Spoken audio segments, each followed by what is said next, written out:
Hello, everybody. Tracy, Mrs. JDog Flanagan with you here today. I'm the co-founder and senior vice president of JDog Brands.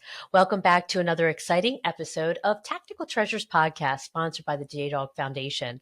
Our podcast gives veterans, male spouses, active military members, military family members, and patriotic military supporters a voice in the veteran space to speak about their service, how they're affecting their communities post-service, and they share with me a tactical treasure from their past that has shaped their journey in their military career, business, or life. Today, I'm very excited to have with me Jim Hatch, who grew up as a military brat as his father served 22 years in the United States Marine Corps. Jim is a seasoned sales and business development leader with a strong track record of generating revenue and driving growth.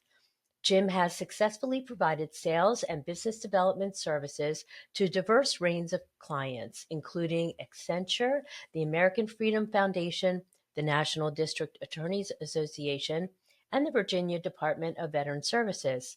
He excels in sales management and assembling high-performing teams. Jim's business development expertise shines through his ability to forge strategic partnerships and create programs that support communities and programs specialized in making a difference. Jim is currently the Director of Partnerships for the Purple Heart Foundation and has worked with the foundation for the last 2.5 years. Jim earned a full scholarship from Wake Forest University and holds a BA in speech communications. Hello, Jim. How are you? Welcome to the podcast. Hello, Tracy. Thank you so much for having me. What a privilege.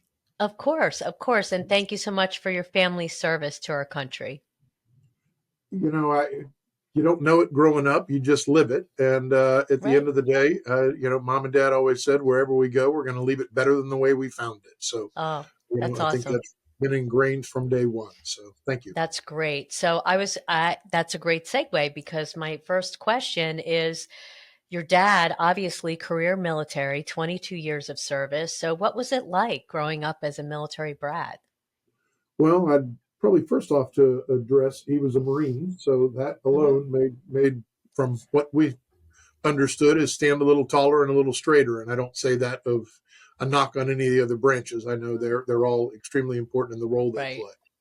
Yeah, but At the we same know the Marines. They're super proud. We know that.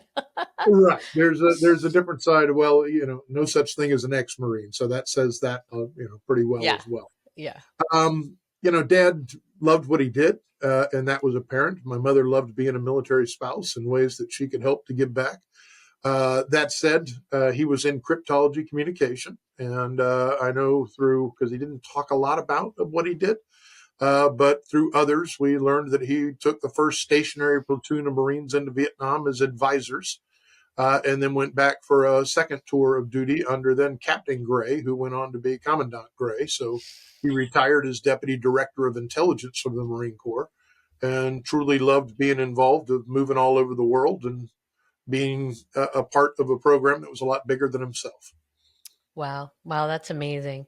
Um, so I would ask you, how did growing up as a military brat and that experience kind of shape your life today? Um, all right, I'd probably address it a couple ways. One is I've learned to say that I have three wiser sisters and that we're big boned in my family. But the reason I mention that little side note is dad was always big and mom that you have one name and one reputation. If you blow it, it's history. And they grew up in a little small town called Live Oak, Florida, off the Swanee River. Um, Certainly, when dad was in Vietnam for the two tours of duty, we appreciated and understood. We always felt like we were from Live Oak, but we'd lived everywhere. Um, that name and reputation piece, you realize very quickly the military, as large as it is, it's a very small world. It And is. being on bases and understanding the role when the different things would play for taps or different ways you stood still. And if you didn't, it wasn't necessarily your dad that would put it to you. It'd be another person in uniform that said, hey, stand, be still, hand over your heart, all of those things. Having friends that I've been able to keep in contact with from day one to today with Facebook or LinkedIn or other things is also a tremendous blessing. You don't realize it, but when you move somewhere and you're the new kid on the block, you treat everybody with respect because you never know who those lifelong friends are going to be. And then when you move 3 to 6 to 10 years later and you come across each other's paths, it's almost like you have a kindred spirit of that connection. So, now that I've lived here for 40 years in the Northern Virginia area, I'm blessed to be able to have some high school friends that we're all like family, but a lot of those are also from military families. So the fun part of that is we just kind of take off where we left off, and we all understand the lifestyle and role that our parents played to make us who we are today. Wow, yeah.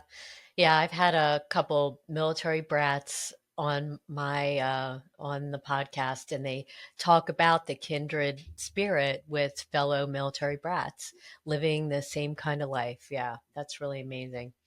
Um, so amazing career path, obviously, that you seem to have. You seem to be sort of in the nonprofit space. Have you always worked in the nonprofit space? No, getting out of school as a communications major, I had an opportunity to be involved in a couple different companies. One, I'm dating myself here, but the Dictaphone Corporation was a company that very similar to IBM and Xerox back in the day. Really put a lot of pride in bringing in young men and women that you had to pass and hear a lot of no's through the interview process to overcome those hurdles and to finally hear yeses. And then you learned a tremendous amount of opportunities to help clients accomplish their goals. That took me into a couple startup companies that I absolutely loved. And from there, it was really looking at, again, putting client first and trying to address and navigate the company in a way that opened up new opportunities that we didn't see.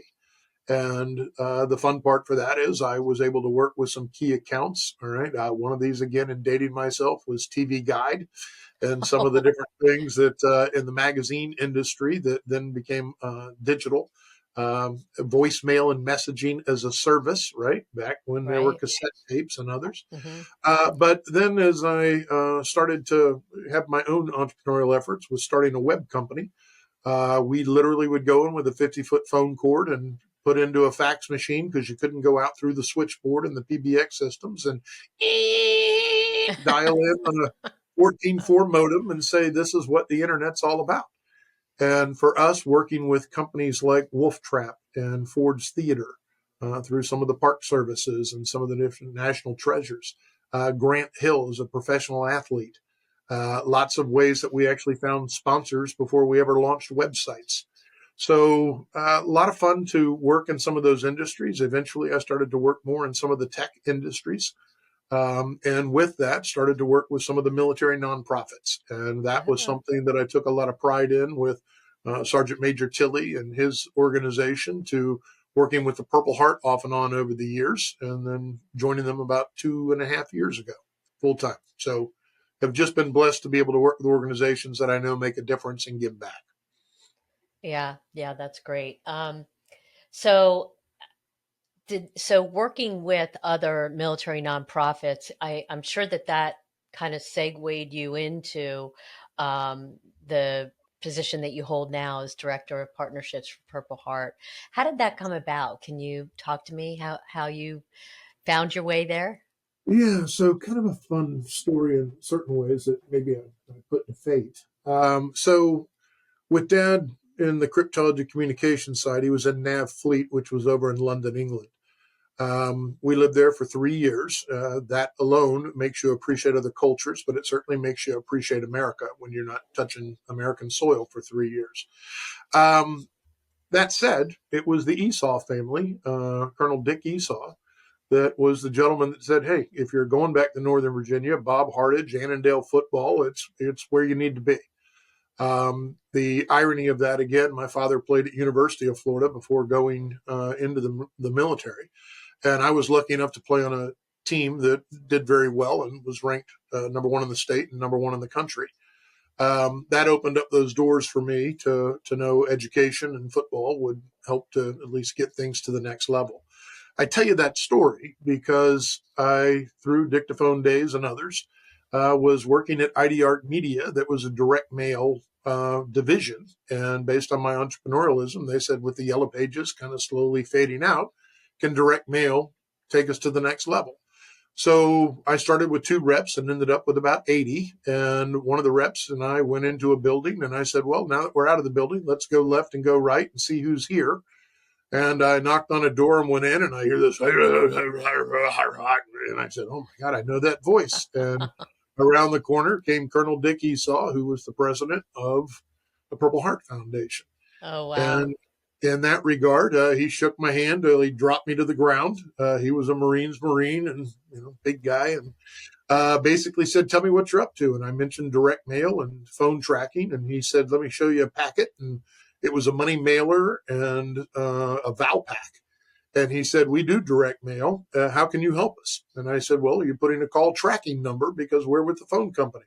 He said, I didn't know we could do that. I said, yes, sir. We can start to track and monetize this and make sure that you're getting the calls that you need to make sure that it's paying for itself. If not, looking at ways that you're generating revenue. And that was my first entree into seeing the Purple Heart Foundation up front. And then over the years, just would come back with a project or two based on things that maybe changed. We did a Christmas ornament that was Ann Hand, who had done the inauguration pin for Nancy Reagan. And she was generous enough to design, and we had a porcelain ornament that was done that we did at Christmas. So that was another way to kind of keep in contact and hopefully make a difference to the organization. Oh, wow. And out of all of that, you became the director of partnerships for Purple Heart. Correct. So Steve, our CEO, and Mark, who was the COO, based on some of the projects we'd worked on, mentioned, hey, we've got an opening. Do you have any idea or thoughts on how you might be able to help us? And I had mentioned, part of the goal is to look at ways that we can potentially pivot the foundation and look at ways that we can help to make a difference.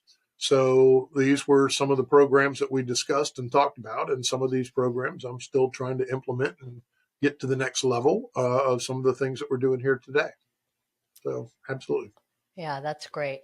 So, I want to ask about the Purple Heart focus shift because I've always supported the Purple Heart with clothing donations. Yeah, But thank you so much. after our initial conversation, I had no idea of all the other things that you're involved with. So if you could talk to me about your focus shift and I guess just tell us a little background about the Purple Heart Foundation as a whole. Yeah, great question. And thank you for helping to address that. So I'd probably start with this. Most people aren't necessarily aware, and this is some of the information I've shared back with our board. About 50% of the population right now, especially depending on the age of the individual you talk to, will make reference to the Purple Heart. It's a military thing, right? It's a medal of some kind, or it's got something to do with George Washington, right? So I know there's some knowledge, but not really an understanding of the medal. The other 50%, of course, is able to very quickly dial in and go, oh no, I know exactly what it is, either based on their military service or the fact that they have a father, a grandfather, a great grandfather that was a Purple Heart recipient.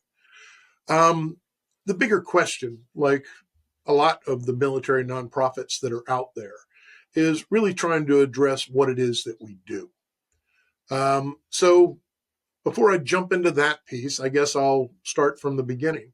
George Washington was wise enough to see an opportunity. And if you look at history, for the 7 years that the war went on, that Washington was tasked with having a volunteer militia army or military, he only spent 4 weeks of those 7 years at Mount Vernon.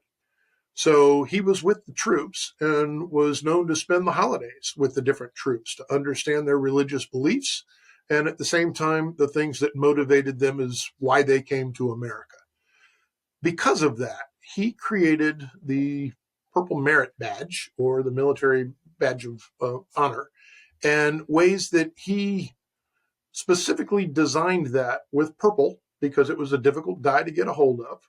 It was a sign of royalty, so it stood out. We know that he gave out three. One of those is in existence today at the Purple Heart Hall of Fame in New York. And what was most unique was it was for all ranks in the military, whereas traditionally that medal would have only gone to officers.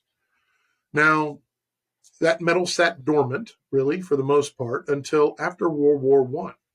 And then, based on the number of combat wounded soldiers, it was MacArthur, who went on to be General MacArthur, that received the first and second Purple Heart Medal, which again has the purple ribbon, Washington's coat of arms, and then Washington's bust on the medal itself. We know it is one of the most revered medals, certainly just based on the fact of the men and women that serve in the military. And just on that note, there are over 1,000 women that are Purple Heart recipients. Oh, wow. So these are some areas that when I look at us being America's oldest medal, I take a lot of pride in making sure that as we're starting to pivot, that we're making sure we keep the honor and integrity of that medal. On another note, with some of the things of why the pivot, car donations, when we were set up in 1958 as the foundation through the order and those that were Purple Heart recipients, we were one of the few. And based on that, it certainly was something that we were able to get the name and the word out. But in fairness, that means you're paying for advertising. It means you're paying for a tow truck because in certain cases, those vehicles aren't running. We know that you're paying for an auction house to make sure that those cars can then be out and into the market and generate revenue. But at the end of the day, it's not a favorable ranking from a Charity Watch or a Charity Navigator because it's pennies on the dollar that get to the veteran by the time you pay for those expenses. I don't try to hide from that, and I share that with people that, this is something that's the cost of doing business. And in the heyday, it was tens of millions of dollars that was generated based on being one of the only ones that did car donations. But I think we see today, there's cardboard stapled to the top of a telephone pole that says pay cash for your used cars. Or there are other organizations that have said, hey, this is a part of our fundraising effort. So it's become very crowded space. And unfortunately, people aren't donating cars like they did in days of old because those cars had a little bit of a different shelf life versus today's computerized cars or electric cars and different things that are out there as well. And unfortunately, in today's economic times, that also creates ways at which people are holding on to that car a little bit longer. At the same time, we are doing some unique things on the clothing donation side. And our friends at Savers and some of the different things, Green Drop, as they're also with a division of, and something called Fund Drive that we're starting to implement.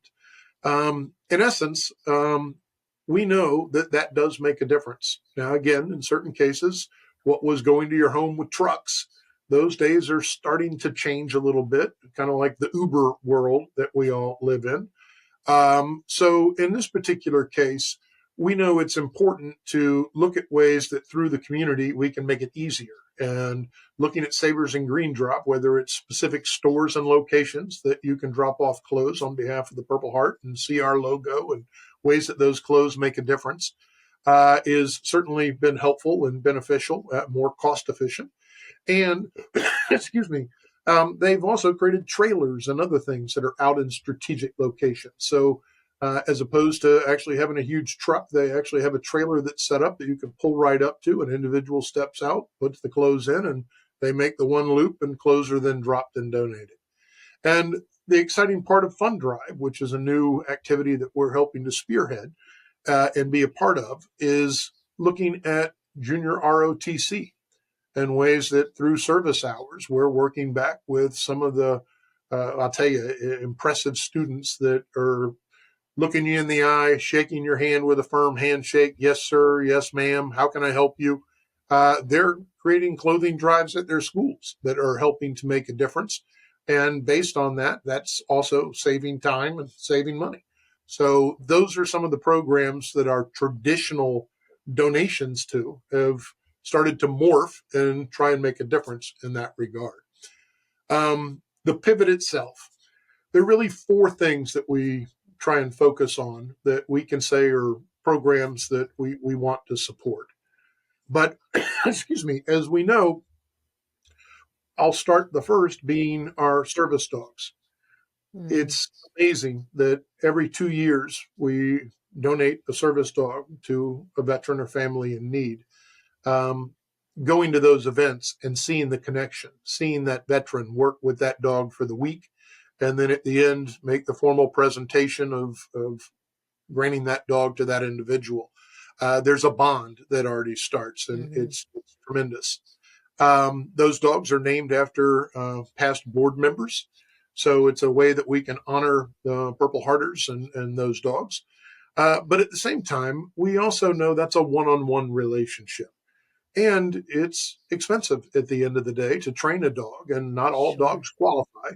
Mm, So we're looking at ways that how can we be out more in the marketplace and showcase dogs that make a difference. So we're looking at the therapy dog side with an opportunity to allow those dogs to go into retirement communities or functions and events that it's amazing. You put that dog in a room and that dog, through its keen senses, finds that veteran or person that's having anxiety or a little bit in their own constricted self to say, how do I bring the best out of that? And that dog will gravitate to the person and then go to the second person and the third and start to work the room all on its own. right.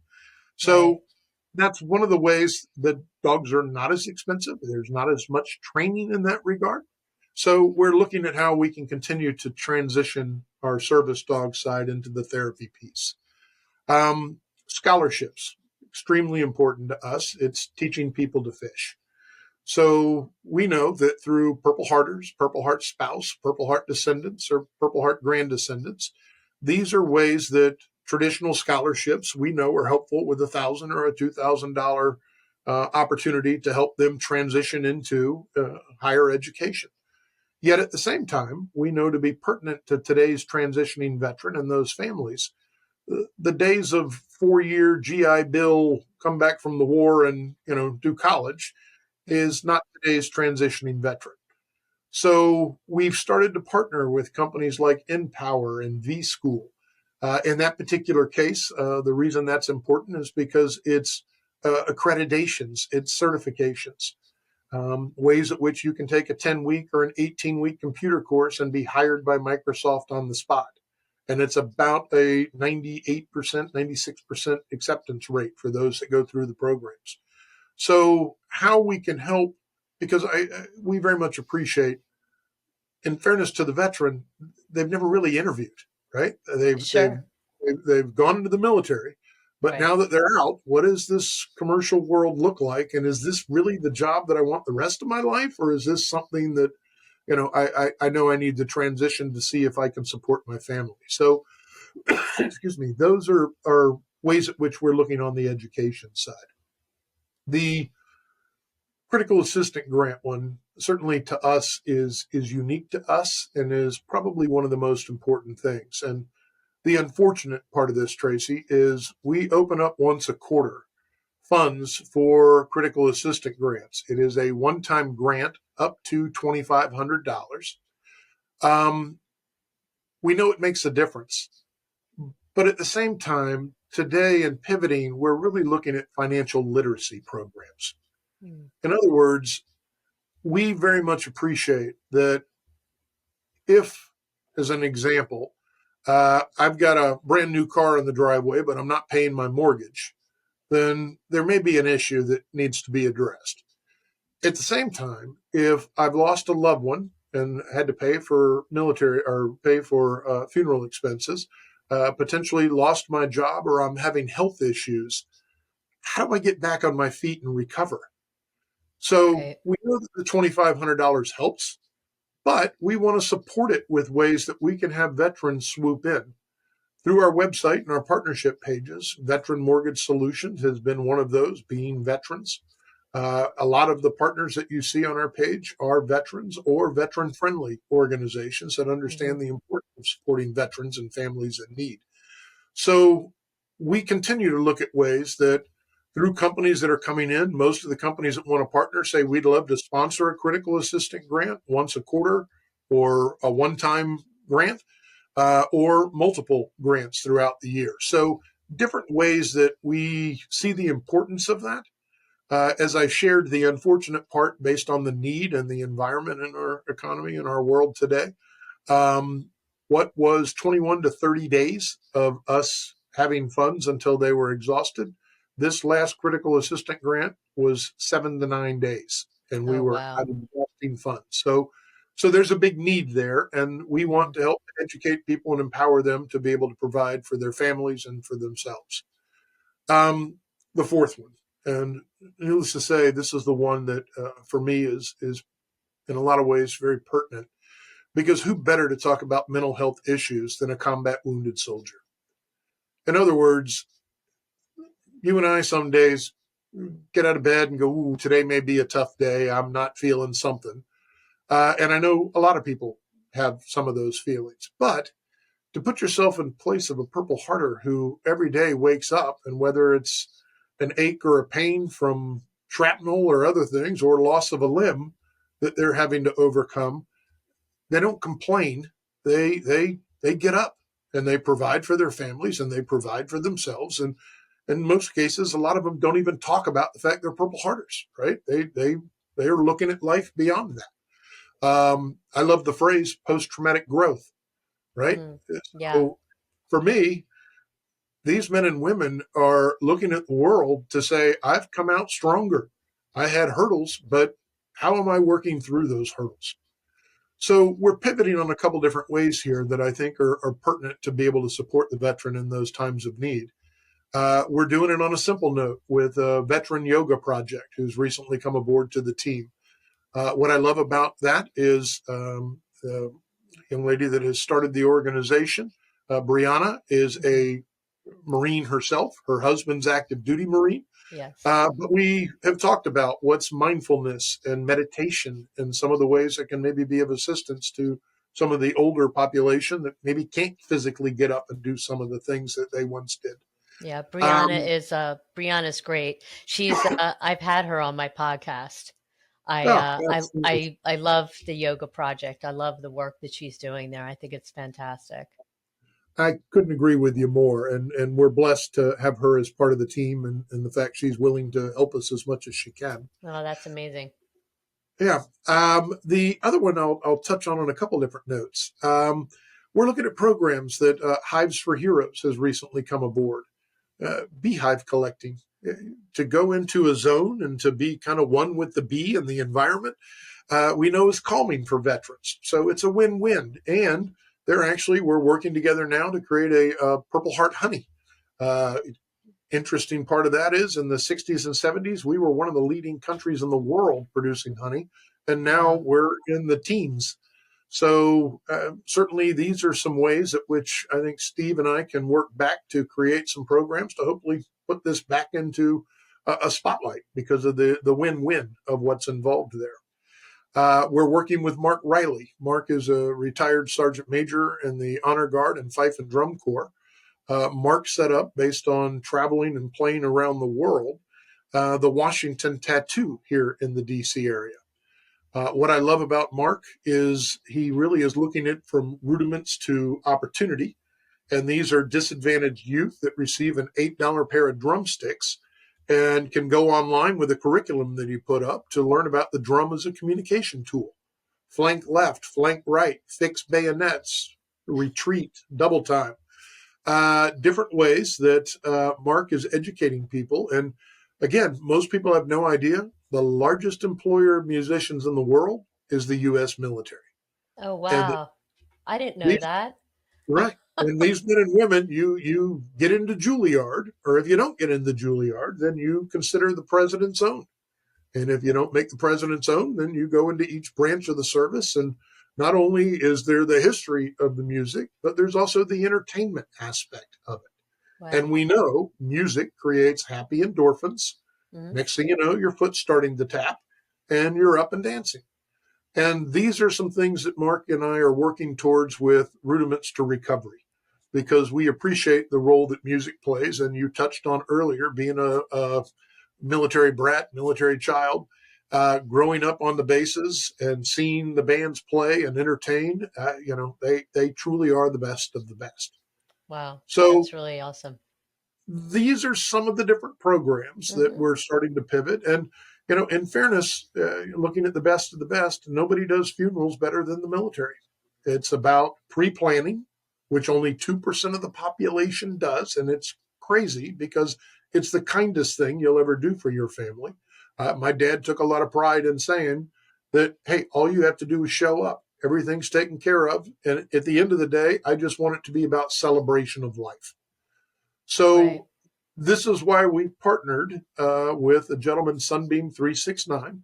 He happens to be a West Point and a Purple Heart recipient, and he is helping to transition through SkillBridge veterans that can move into the funeral industry. The compelling part there is the funeral industry may or may not have ever worked with a veteran, but they do occasionally, some of the veteran cemeteries, and work back through that. And yet at the same time, some of the veterans that haven't transitioned, Kenny's helping them understand what that transition is all about. So these are some of the different ways that we're working with companies and organizations that are helping from kind of womb to tomb look at ways that we can create some programs that specifically address how we can help veterans and families in need. Wow, that's really amazing. All your pillars, and I've been to your website actually too, and it's quite extensive. Um, really great job there. That's really amazing. Thank you so much for explaining Hello, everything. viewers and listeners. I would like to introduce you to the JDog Foundation, which is a 501c3 nonprofit dedicated to the prevention of veteran suicide and the healing of veterans' mental health.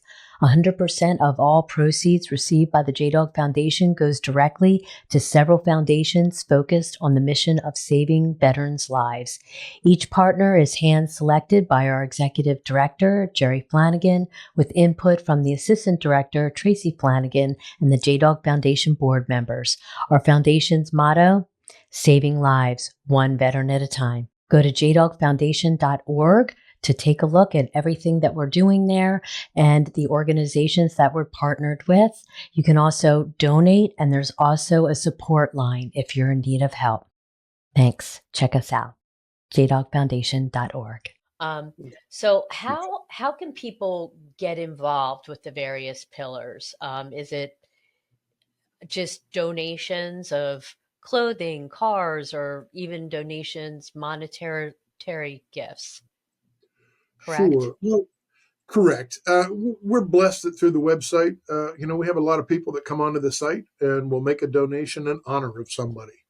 We're trying to look at ways that we can create a wall of fame just to be able to help to appreciate and support those that are helping to make that difference.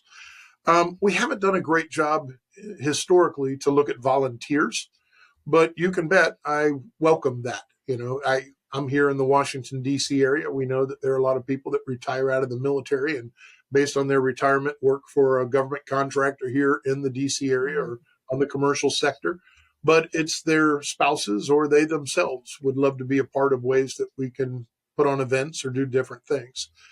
Some of that goes back to Mark Riley and I doing some different things through the Washington Tattoo and the foundation and some of Mark's other partners that he's brought aboard. Um, so I've tried to make the case back to the board. People are doing the best they can to help organizations. So to call and say, can you make $1 donation, isn't something I feel is hearing what may be most important to the individuals that want to help.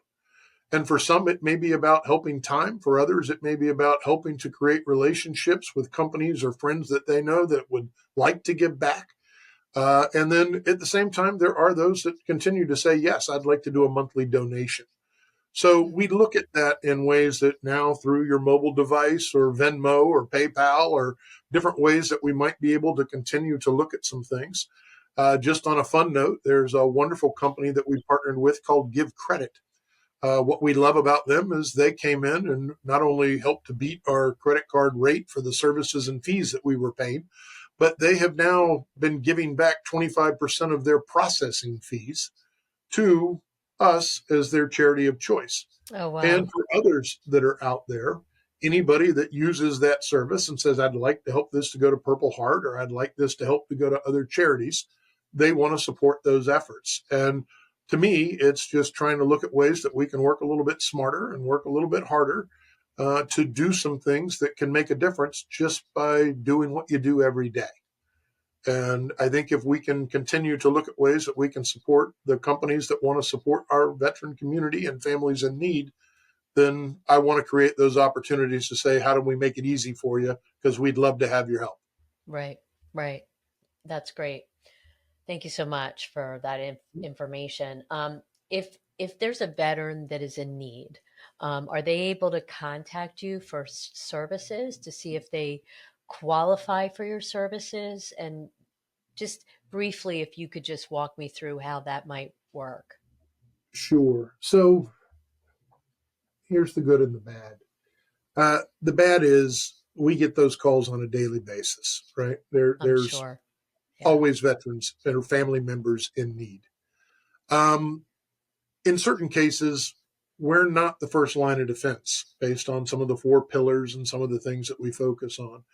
But we're fortunate because, as an example, Tina with our organization has worked here for, I got to be careful, let's just say a few decades, and we'll add another decade onto that.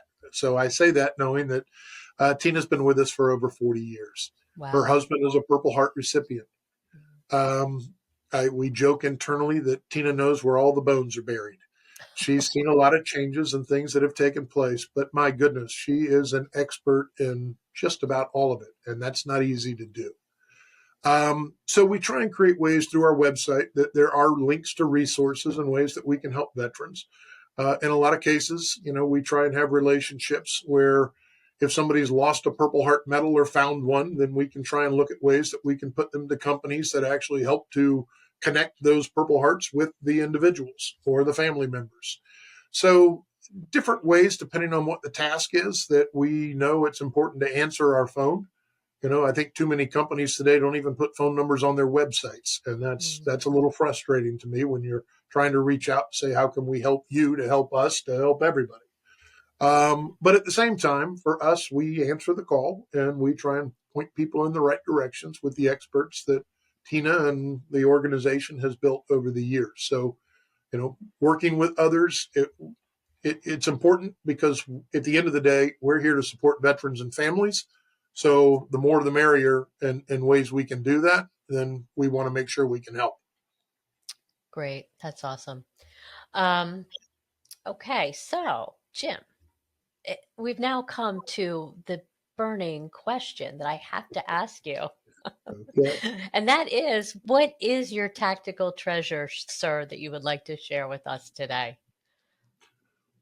Ooh, that's a great question, isn't it? Mm-hmm. Tracy, here's what I know. My wife says I sleep with one eye open. I wish I could stand on the highest mountaintop and holler out the things that we do. As I mentioned, I'm very grateful. As an example, I was at a Reese Across America event. I was with the American Trucking Association. A gentleman, Brad Bentley, was the president of Fastport. When I come across some of these organizations that do such a tremendous job supporting the veteran community and see the significance of why they want us to be there on behalf of the Purple Heart Foundation, as that example, the Fastport and the American Trucking Association and others in the industry donated a truck, a brand new Kenworth truck that's absolutely gorgeous, to 5 veterans that were qualified as truck drivers to be eligible to win. And it's unfortunate that all 5 of them couldn't win. They all did win something. But at the end of the day, the gentleman that won was a Purple Heart recipient. And not only was I able to give him a challenge coin to thank him for his service, but I also gave him a Purple Heart key ring because he had brand new keys to a brand new truck. And if every day he can use those keys to be reminded of the support that we feel, then these are the types of ways that I welcome being a part of, ways that we can look to pivot and partner to make a difference. So I guess my ask would be that if you think you can help veterans in need and you'd like to utilize the Purple Heart Foundation to do that, I try and let people know we get 25 to 30,000 unique visitors to our website each month. We have 375 to close to 400,000 people that follow us on Facebook. We have 200,000 email addresses. So there are ways that we can hopefully be a good partner to showcase those that are helping to support and really roll up sleeves to address some ways that we can implement new programs that are pertinent to today's transitioning veteran. Needless to say, Vietnam Purple Heart recipients are different than the OEF, OIF veteran. And how do we help to make that an easy transition to know we're here to help you and be a resource, whether you're older, younger, with family, without family, ways at which we can help you, mental health, homelessness, whatever that may be. We'd like to look at ways that through our connections, through our relationships, we can make a difference. And the more companies that know doing that together in today's world, and the rising tide will lift all boats. Mm-hmm. It's a wonderful message, and I'm very blessed to be able to work with people like Adam Rocket, Katie's Way, and deep brain magnetic stimulation. All different types of ways. If it helps a veteran, we want to implement it. So thank you for asking that question. And hopefully that's a broad range vision of, if you can help us put the needle on the record, terrific. If you've got the whole album, we want to listen to it. Let's make music together. That's great. Well, Jim, you're certainly passionate about the work that you do at Purple Heart. And that's just amazing, sir. And thank you for all that you're doing. And I think it's amazing how you're trying to work to pivot the focus of Purple Heart and be able to, work on all these pillars and be able to offer more services to help veterans. I think it's just fantastic. Well, Tracy, I would be remiss in saying this if I can. I know when we first reached out and touched base, veterans' ability to follow orders, to do the things that they do that make them unique. It's why I'm also looking at the franchise piece of this, because I know the work that y'all do and other organizations do to say, here's structure. These are successful franchisees or franchisors that have created other programs that have made it stronger and better. And you get that input and feedback. So in turn, I can't tell you how grateful we are that JDog and some of the things that you're involved with see the value of that veteran. And that's crucial, right? You're changing lives just by helping them understand the role that they play, because you're creating family, you're creating education, and you're changing lives. So thank you for all the things that y'all do and the ways at which you support the veteran community as well. Thank you for saying that, Jim. We at JDog love what we do all day. It's amazing to be able to, give veterans a chance to own their own business and, forge their life in doing junk removal or carpet cleaning and floor care. So, it's definitely a perfect fit for the veteran. So we love it. Well, that's a hat to you for helping to make that available in the first place. So thank you again for all the work y'all do. Jim, before you go, can you tell us where people can find and connect with you and where they can find out more information on the Purple Heart Foundation?